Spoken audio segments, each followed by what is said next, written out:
میں ایک بار لکڑیاں کاٹنے کے لیے افریقہ کے اس جنگل میں سے گزر رہا تھا کہ اچانک بارش شروع ہو گئی۔ بارش سے چھپنے کے لیے میں اس منحوس ویران کھنڈر کے برآمدے میں چلا گیا۔ مجھے ایک کوٹھڑی میں سے کسی کے رونے کی آواز سنائی دی۔ یہ دیکھنے کے لیے کہ یہ کس کی آواز ہے، میں کوٹھڑی کے اندر گیا۔ کوٹھڑی خالی تھی، دیوار میں ایک کھڑکی تھی۔ میں نے کھڑکی میں سے جھانکا ہی تھا کہ جیسے کسی نے مجھے دھکا دے کر دوسری طرف گرا دیا۔ میں ایک جگہ گھاس اور جھاڑیوں میں جا گرا۔ اٹھ کر دیکھا کہ وہاں دنیا ہی بدلی ہوئی تھی۔ ذرا آگے گیا تو ایک عجیب دہشت ناک منظر دیکھا میں نے۔ 3 انسانی سائے ایک قبر کھود رہے تھے۔ ان کے پاس ہی زمین پر ایک انسانی سایہ لیٹا ہوا تھا۔ میں جھاڑیوں کی اوٹ میں چھپ کر یہ ڈراؤنا منظر دیکھنے لگا۔ گورگن سایوں نے قبر کھود لی تو زمین پر سے انسانی سائے کو اٹھا کر قبر میں لٹا کر قبر بند کر دی۔ اس کے بعد ایک گورگن سائے نے قبر پر ہاتھ رکھا تو اسی مردہ سائے کا عکس قبر کے اوپر آ کر لیٹ گیا۔ پھر اچانک ایک گورگن نے اس جھاڑی کی طرف دیکھا جس کے پیچھے میں چھپا ہوا تھا۔ میں ڈر گیا۔ گورگن سائے نے اپنے ساتھی سائے سے کہا، ایک شکاری جھاڑی میں ہمارا انتظار کر رہا ہے، تم اس کی قبر تیار کرو، میں اسے لے کر آتا ہوں۔ جو ہی وہ جھاڑی کی طرف بڑھا، میں اٹھ دوڑا۔ میں آگے آگے تھا اور گورگن سایہ کدال لیے میرے پیچھے پیچھے بھاگا۔ وہ بار بار آواز دیتا تھا، تم بھاگ کر جاؤ گے کہاں، آ جاؤ، قبر تیار ہے، تمہاری قبر تیار ہے۔ مجھے پسینے چھوٹ رہے تھے، میں پوری طاقت سے بھاگ رہا تھا۔ وہ ایک ویران علاقہ تھا، کہیں زمین اونچی تھی، کہیں نیچی تھی، جگہ جگہ کانٹے دار جھاڑیاں اگی ہوئی تھیں، دھوپ نکلی ہوئی تھی۔ میں دیکھ رہا تھا کہ میرا سایہ بھی میرے ساتھ ہی بھاگ رہا تھا۔ میں تو کبھی سوچ بھی نہیں سکتا تھا کہ میرا جسم میرے سائے سے الگ ہو جائے گا۔ میں اپنی دھن میں بھاگتا چلا جا رہا تھا کہ ایک دم میرے جسم پر کوئی شے آ کر گری۔ یہ قبر کھودنے والی کدال تھی۔ کدال کا لکڑی کا دستہ میرے کاندھے سے ٹکرایا تھا۔ میں زخمی نہیں ہوا تھا، لیکن کدال کے لگنے سے میرا جسم جیسے وہیں سن ہونے لگا۔ میری رفتار کم ہو گئی تھی۔ میں نے پیچھے مڑ کر دیکھا، گورگن سائے میرے قریب آتے جا رہے تھے۔ فاصلہ کم ہوتا رہا۔ مجھ پر ایسا خوف، ایسی دہشت سوار تھی کہ میں اپنے سن ہوتے جسم کو پوری طاقت لگا کر آگے گھسیٹنے کی بے پناہ کوشش کر رہا تھا، مگر میرے جسم نے آگے بڑھنے سے انکار کر دیا۔ خوف کے مارے میرے حلق سے ایک بھیانک چیخ نکل گئی۔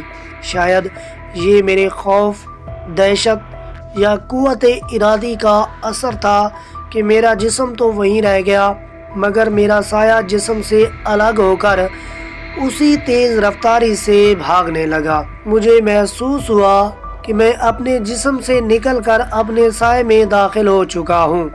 میں سن بھی رہا تھا، دیکھ بھی رہا تھا، مگر میں جسم نہیں تھا بلکہ اپنا سایہ تھا۔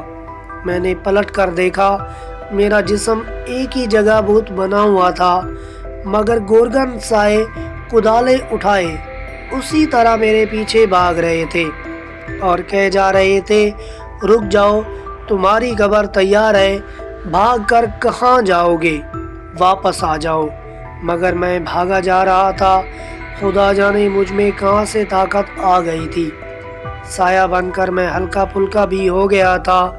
آگے ایک اونچی چٹان آ گئی۔ میں اس چٹان پر چڑھ گیا۔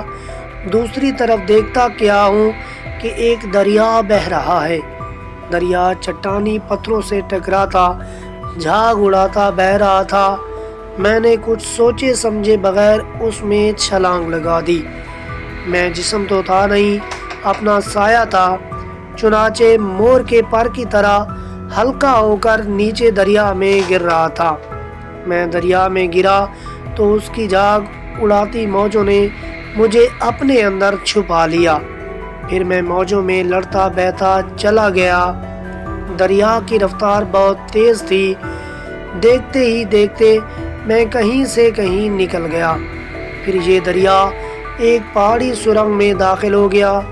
سرنگ میں اس قدر اندھیرا تھا کہ دیر تک مجھے کچھ نظر نہ آیا۔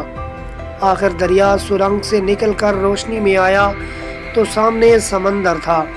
دریا اس سمندر میں گرتا تھا۔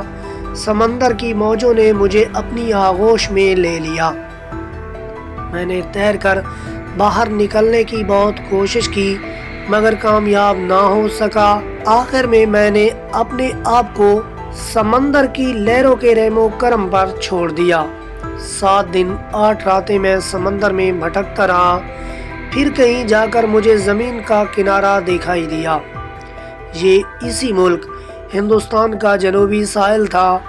بڑی مشکل سے میں کنارے پر آ گیا۔ اب میں نے اپنی نئی شکل و صورت کا جائزہ لیا۔ میں جسم تو تھا نہیں، اپنے جسم کا سایہ تھا۔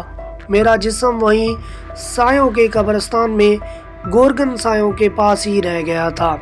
میں زمین پر لیٹ کر سانپ کی طرح رینگ بھی سکتا تھا اور زمین سے اٹھ کر انسانوں کی طرح چل بھی سکتا تھا۔ مجھے اپنی حالت پر بہت رونا آ گیا۔ میں چلتے چلتے ایک بستی میں داخل ہوا تو لوگ مجھے دیکھتے ہی ڈر کر بھاگ گئے۔ اب میں یہ کرتا کہ دن کے وقت پہاڑوں جنگلوں میں چھپا رہتا اور صرف رات کے وقت انسانوں کی شکل دیکھنے کے لیے بستی میں چلا جاتا، کیونکہ رات کو اندھیرے میں میں دکھائی نہیں دیتا تھا۔ دن کی روشنی میں تو بہت سے لوگ مجھے دیکھ لیتے مگر بہت جلد میں رات کے اندھیروں سے بھی گھبرا اٹھا اور انسانوں کے درمیان جا کر کسی کو اپنی آپ بیتی سنانے کی کوشش کرتا ہوں تو لوگ یا تو ڈر کر بھاگ جاتے ہیں یا لاٹھیاں لے کر مجھ پر حملہ کر دیتے ہیں اور اس غار میں چھپ جانے پر مجبور کرتے ہیں۔ بس تب سے لے کر اب تک اسی غار میں پڑا ہوں۔ جب کبھی اپنے جیسے انسانوں کو دیکھنے اور ان کی باتیں سننے کو جی کرتا ہے تو گاؤں کا رخ کرتا ہوں اور لوگ مجھے بھگا دیتے ہیں۔ یہ ہے میری درد بھری کہانی۔ ماریا بڑے غور سے اس انسانی سائے کی آپ بیتی سن رہی تھی۔ اس نے پوچھا، سایوں کے قبرستان میں تم نے کسی اور انسانوں کے سائے کو بھی قبروں پر لیٹے دیکھا تھا؟ انسانی سایہ بولا، وہاں تو ہر قبر پر ایک انسانی سائے کا عکس پڑا تھا۔ ماریا نے کہا، وہاں تمہیں کوئی عجیب چیز بھی نظر آئی تھی؟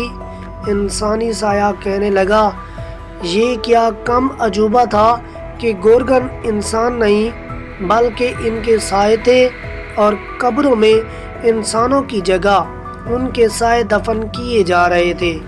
ماریا چپ ہو گئی۔ انسانی سایہ بھی خاموش ہو گیا مگر کچھ دیر بعد بولا، مجھے یاد ہے ایک قبر پر میں نے پھن وار پھیلائے سانپ کا بھی سایہ کنڈلی مار کر بیٹھا دیکھا تھا۔ ضرور اس قبر میں کسی سانپ کا سایہ دفن ہوگا۔ ماریا چونک اٹھی۔ وہ یہی اس سے معلوم کرنا چاہتی تھی۔